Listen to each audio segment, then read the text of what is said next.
So yun, okay, KGX. Kamusta kayong lahat? At kamusta ang buhay-buhay, no? Nandito tayo ngayon sa PC natin para i-check natin. Ang tagal ko nawala, mga lods, no? Ang tagal ko nawala, pero hindi pa ako nakakagawa ng guhit natin, mga lodi, kasi kakabalik ko lang galing Cebu.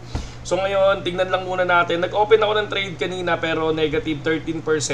So ang gagawin natin dito, magka-cut loss tayo ng 20, pero pakita ko muna yung position ng yung history natin, okay? Para maging transparent tayo. Okay. So ito yung ating position sa trading, mga lodi, no, para lang makita nyo. Lakihan natin. So yan siya. So kanina talo tayo ng 7 USDT. So nakikita nyo ba? So yan siya. Nakita nyo 7 USDT, 18 panalo tayo. Tapos 18.20. So puro green na siya. Kung mapapansin nyo, ayan, meron tayong talo. So may 14 USDT, tapos puro panalo, 7 USDT, talo, tapos panalo, hanggang doon sa dulo, and then talo, panalo. Tapos ngayon, kung mapapansin natin, naka-negative tayo, mga lodi. Pero negative 20 is okay na. Negative 20%, okay na tayo. Ano na tayo dyan. Magka-cut loss tayo, tapos babawi tayo. Pag nakuha yung 66K, 66.2, so mag-short position tayo doon. Tapos gagawa na rin ako nung mismong ano natin ng bago nating graph, dahil isang linggo ako nawala. Yung graph natin ngayon sa future, kung makikita natin sa spot trading, eto siya, medyo magulo na to. So maghahanap tayo ng panibagong support and resistance natin. So ayan na, medyo malayo na, no? Pero kung titingnan nyo si 62, no, yung nakuha yung 62 natin, lumipad na. Tapos yung sinabi natin si 64.8, kapag nakuha yan, 64.5 at 64.8 lilipad. So ito, medyo na-break na siya, mga lodi. Okay, so meron lang nagpa-review sa atin, okay? May nagpa-review, no? Ano yung ni-review niya? Sabi nila, KGX, meron kasi ako nakita dito parang Pepe Unchained. So, pwede bang reviewin mo kung legit? Ito siya, no? Dito nakalagay is Pepe Unchained. Sige, subukan natin to reviewin, mga lods, no? So I think para siyang pre-sell ng mismong Pepu, si Pepu. So parang may nakita ako na parang magi-stake ka tapos makakakuha ka ng Pepu. So pay with ETH, tapos max, Pepu you receive. O ayan, ito yon. So ibig sabihin, pwede kang bumili ng Pepu pala. So ito, sabi nila, so buy Pepu pre-sale. Ayan, 1 day, 3 hours. Ayan, ito na siya, no?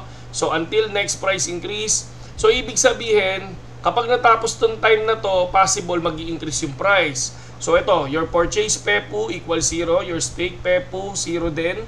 So pwede ka mag-connect ng wallet. So pwede siyang BitGet wallet, ha. Pwedeng BitGet wallet yung i-connect nyo dito, mga lodi, no? Kung gusto nyo tong subukan, pero hindi ko sinasabing legit pa to, ha. Kasi una, tinitingnan natin dito kung tawag dito, kung ano yung possible na pwedeng maging red flag nito, no? So tingnan natin. Ako kasi nagre-review ako ng ganito, eh. Kumbaga parang bago ako pumasok sa isang ganito, no? Nire-review muna natin. Okay, pakita ko sa inyo. So sabi dito muna, reward PA is 136%.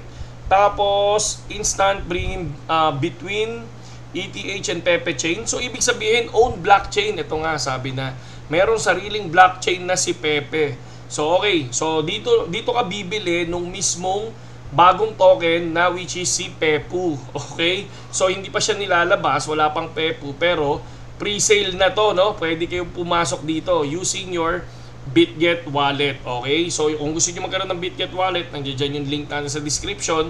Tapos yun na yung gamitin yung panlink. Pero syempre, hindi lang naman dito ginagamit yung BitGet wallet, eh. Pwede lang siya. Okay, pwede lang siya dito. Pero hindi ito connected kay BitGet, mga lodi. 'Di ba, re-reviewin lang natin. Okay. So pwede ka mag-stake. So ito 'yon. Yung number 1, pwede ka mag-staking. So ayan, kapag may Pepu ka, pwede ka mag-stake. Ito na yung percent of pool. Nakalagay total stake. Yan, pwede mong ito yung nakalagay naman diyan. Pwedeng kung magkano lang naman ang Pepu, 'di ba? Panigurado wala pang yan, mga 0.000 something yan, di ba? Estimated reward, sabing gano'n, 136%. So, current reward, so ayan, 608.82 per ETH block, no? Total reward, wala pa. Kasi nga, hindi pa naman nag-start. So, pwede nyong i-ano din to i-review. So ano to? About. Ito siya. Sabi nila, yung about daw is si Pepe si Pepe may sarili na siyang blockchain. So ito na yon. So what is Pepu? Learn more. Sabi nga ito daw.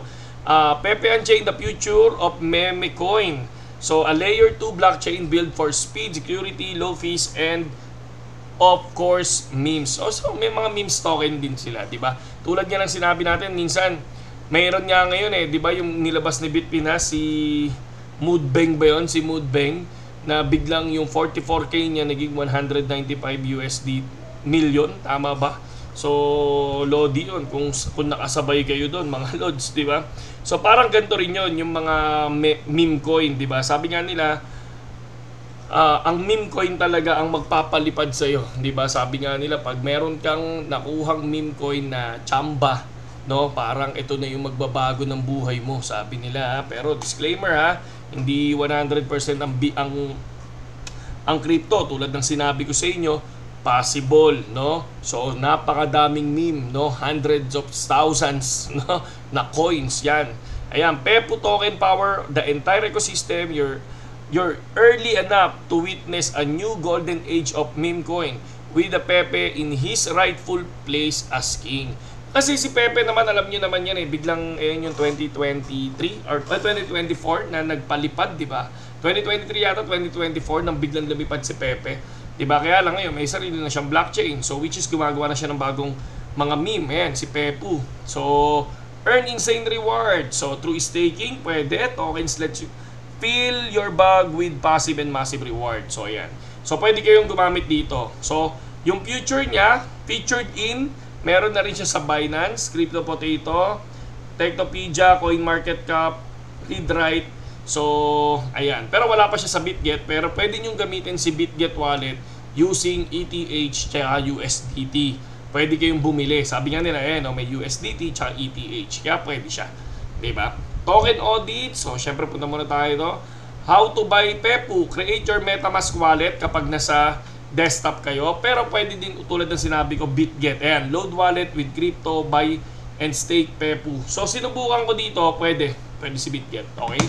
So, next, Pepe Unchained Tokenomics. So, ito, pre-sale 40%. Is the 40% yung pre-sale niya.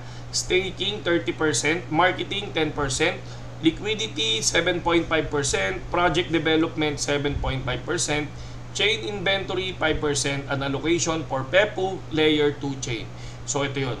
So pre-sales 40%, good, no? Staking 30. At least lamang pa rin tong dalawang to, di ba? So next, ano pa ba? So Pepe Unchained roadmap. Ano ba yung tinitingnan natin dito? Mamaya may titingnan tayo kasi yun yung tinitingnan ko para masabi ko na legit tong Pepe Unchained na to. Step 1, make Pepe great again. Step 2, coin eruption. Step 3, Pepe layer to launch. Okay. So reward is legion of fans. Okay lang yan. Pepe friends with benefits. So pwede kayo mag-invite. No? Pwede ding invite. So karamihan din naman kasi yan, ganyan Di ba kailangan mag-invite ka na kung sinong papasok dito. Pero ito mga Lodi, wala akong ilalagay na sarili kong link. Okay, ilalagay ko lang yung link na to. So yan, yun nasa taas, no? So pero hindi ko yan link. Link yan nito ni Pepe, okay? So ito kasi pinapa-review lang. Alam niyo naman ako, link, isa lang ang link na nilalagay ko, which is ang BitGet lang. Okay? So walang ibang link yan. Pero pwede niyo gamitin yung wallet ni BitGet para dito. Pepe Unchained facts, no? What is Pepe Unchained? Sabi nilang gano'n, Pepe Unchained or a Pepu is a better version of the original Pepe. It is not only a token but a meme coin ecosystem built for instant low fee instant low fee. Para siyang ETH. Between ETH and Pepe Chain, tama nga. Lowest transaction fees, instant transaction, high volume capacity, 100 times faster than ETH. Uy, parang tanga. Ay, sorry. Pero malupit to Dedicated block explorer to see all transaction on Pepe Unchained layer 2. Okay? So, when can claim it may token? Sabi nila, pwede nyo i-click yan. So, white paper, eto na. Ito yung gusto ko makita dito. So, white paper niya, talagang parang comics lang, no? Yun na yung white paper pala. Yung binabasa namin kanina. Okay. So, medyo ano lang ako, no? Medyo pwede nyo ding basahin, okay? Pwede nyo ding basahin, pero ang tinitingnan ko kasi, mga lods, no? Kapag pumapasok ako sa ganito, sa mga fans natin dyan, sa mga nakikinig all around the world, no? So, ang tinitingnan natin dito, nasan yung developer. Diba? So, wala akong nakitang developer kung anong pangalan niya. So, meron lang silang Telegram. Pag kinlik mo, okay naman, nandirito, meron naman, no? Meron silang 8,280 subscribers, yung Pepe, no? Medyo mababa. And then, meron silang X, meron silang Twitter, na merong 19,600 followers. So, mababa pa, which is bago pa kasi talaga sila, no? Si Pepe. Pero ang hinahanap natin mga idol, syempre, nasa na yun? Yung developer, no? Wala siyang nakalagay na developer. Hindi natin alam kung sino yung developer niya. Yun yung isa sa tinitingnan natin. Kung meron man kayo nakitang developer tapos ang nakalagay cartoons, hindi ko rin yung tinitingnan. Ang tinitingnan ko yung talagang picture nila, tapos i-click ko. Tapos kung meron ba silang Twitter, meron ba silang Instagram, para at least nakikita mo kung active sila, di ba? Parang kunyari, Ron Token, Geos, laging active yan. Sa token 2049 nga yan eh, di ba? So yun lang, yun na yung review ko dito. Pero mas maganda, subukan nyo din, lagay ko tong link na to. Yan.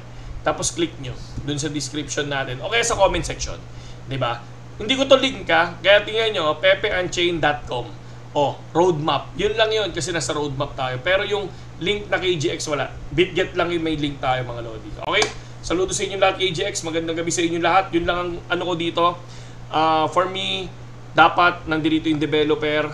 Dapat marami yung subscribers. Dapat basta yung syempre ang gusto ko yung wala yung license, wala yung license, wala yung mga certificate, wala yung mga yon. Kaya syempre mas maganda kayo din, basahin niyo din para at least mas okay, di ba? Saludo.